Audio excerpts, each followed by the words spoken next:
जब आदम और हवा ने पाप किया था तो पाप उनकी ब्लड लाइन से उनके वंश में चला आ रहा था। क्योंकि हम सब आदम और हवा के वंशज हैं, इसलिए हम सब पापी ही पैदा होते हैं। गर्भ ही से हम पापी पैदा होते हैं। भजन संहिता अध्याय 51 उसकी 5 आयत में दाऊद ने कहा, देख मैं अधर्म के साथ उत्पन्न हुआ और पाप के साथ अपनी माता के गर्भ में पड़ा। दाऊद ने कहा कि वो अपनी माता के गर्भ ही में पापी था। वो पापी इसलिए नहीं था कि उसकी माँ ने किसी गलत रिलेशन के साथ गर्भ धारण किया था। वो पापी इसलिए था क्योंकि उसकी माता ने अपने माता पिता से पापी स्वभाव ग्रहण किया था और आगे उन्होंने अपने माता पिता, दादा परदादा, उनके पुरखाओं से पाप उनके खून में चला आ रहा था। और इसीलिए आज कोई जितना मर्जी अच्छा बन जाए, जितना मर्जी धर्म के काम कर ले, वो फिर भी पापी ही कहलाएगा, क्योंकि पाप उसके खून में है। अब पापी पैदा होने के कारण ही हम सब पाप करते हैं। छोटे छोटे बच्चों को कोई नहीं सिखाता कि जेलसी करनी है या चोरी करनी है, पर ये सब वो खुद ब खुद करने लग जाते हैं, क्योंकि पाप उनके खून में उन्हें विरासत में मिलता है। अब आदम और हवा के पाप के कारण सब लोग पापी पैदा होते थे, क्योंकि आदम का बीज भी पाप से भरा था, करप्ट हुआ पड़ा था। अब अगर यूसुफ और मरियम के मेल से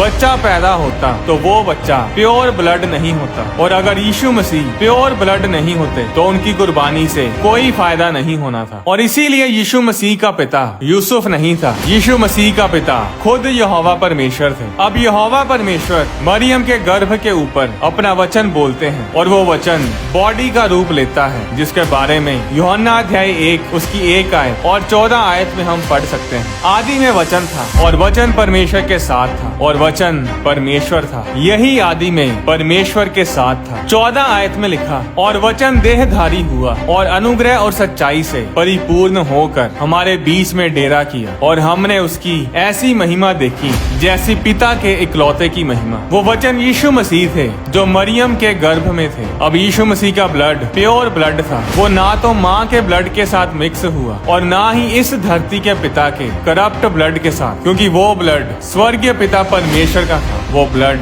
गॉड ब्लड था। और जब वो बच्चा हुआ तो उसका प्योर ब्लड था, पवित्र ब्लड था, और उसी के प्योर ब्लड ने सारी दुनिया को पाक साफ किया। अब ब्लड ने कैसे साफ किया, ये एक अलग वीडियो में हम बात करेंगे। यीशु मसीह के ब्लड के अंदर परमेश्वर का डीएनए था। यीशु मसीह के अंदर मरियम का ब्लड नहीं था, बल्कि मरियम खुद यीशु मसीह के ब्लड के द्वारा बचाई गई। अब जो मैं आपको बताने जा रहा हूँ, इन बातों को बड़े ध्यान से सुनिएगा, क्योंकि ये वचन आपका जीवन बदलने जा रहे हैं। यशायाह अध्याय 9 की 6 आयत में लिखा, क्योंकि हमारे लिए एक बालक उत्पन्न हुआ, हमें एक पुत्र दिया गया है और प्रभुता उसके कांधे पर होगी। अब दोबारा इस आयत को सुनिएगा, क्योंकि हमारे लिए एक बालक उत्पन्न हुआ, हमें एक पुत्र दिया गया है और प्रभुता उसके कांधे पर होगी। अब बालक तो पैदा हुआ है, पर बेटा पैदा नहीं हुआ। बेटा परमेश्वर ने दिया। मरियम ने बच्चा पैदा किया, पर बेटा परमेश्वर ने दिया था। मरियम ने शरीर पैदा किया, पर आत्मा परमेश्वर ने दी। मरियम ने घर तैयार किया, पर परमेश्वर ने उसके अंदर रहने वाला आत्मा दिया। और इसीलिए लिखा है कि हमारे लिए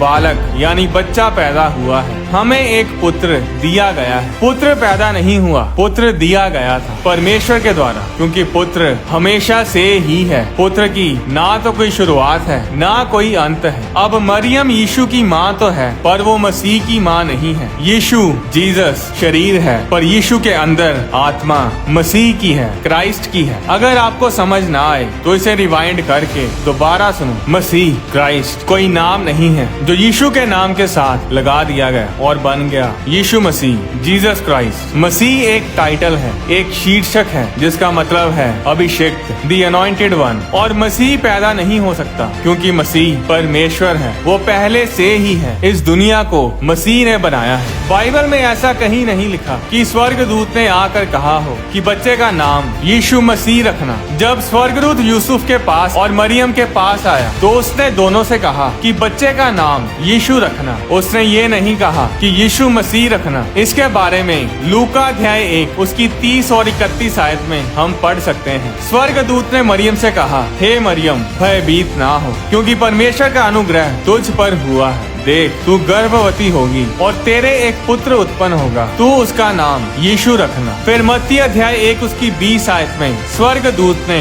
यूसुफ से कहा, हे यूसुफ दाऊद की संतान, तू अपनी पत्नी मरियम को अपने यहाँ ले आने से मत डर, क्योंकि जो उसके गर्भ में है वह पवित्र आत्मा की ओर से है। वह पुत्र जनेगी और तू उसका नाम यीशु रखना। अब यीशु जीसस बॉडी है, शरीर है, और मसीह यानी क्राइस्ट आत्मा है जो कि खुदा है, और इसीलिए उन्हें यीशु मसीह जीसस क्राइस्ट बोला जाता है। यीशु ने मसीह को इस धरती के ऊपर लीगल बनाया, कानूनी तौर पर रहने और काम करने योग्य बनाया। बिना किसी डाउट्स और सवालों के इन वचनों को सुनते जाइए। मैं हर बात को परमेश्वर के वचन के साथ प्रूव करता जाऊंगा। अब मनुष्य के पास अधिकार है प्रार्थना करने का, और यही कारण था कि यीशु मसीह इस धरती पर प्रार्थना कर सकते थे, क्योंकि वो इस धरती पर लीगल थे, वो शरीर में थे। अब प्रार्थना क्या है? प्रार्थना एक लाइसेंस है जो हम परमेश्वर को देते हैं कि परमेश्वर इस धरती पर आकर काम कर सके, बिना इंसान की मर्जी के, बिना इन्विटेशन के, बिना इंसान के एग्रीमेंट के। परमेश्वर इस धरती पर कुछ नहीं कर सकता, क्योंकि इस धरती के ऊपर अधिकार मनुष्य का है, और बिना मनुष्य की मर्जी के परमेश्वर इस धरती के ऊपर कुछ नहीं करेगा। परमेश्वर के वचन से जुड़ी वीडियोस को देखने के लिए आप होली स्पिरिट प्रोडक्शंस चैनल को सब्सक्राइब करें और बेल आइकन पर क्लिक करके ऑल नोटिफिकेशंस को सिलेक्ट करें, ताकि चैनल पर अपलोड की जाने वाली सारी वीडियोस आपके फोन में जरूर पहुंचे। आप अपनी डोनेशन बैंक अकाउंट के जरिए और QR कोड को स्कैन करके भी भेज सकते हैं। परमेश्वर आपको आशीष दे।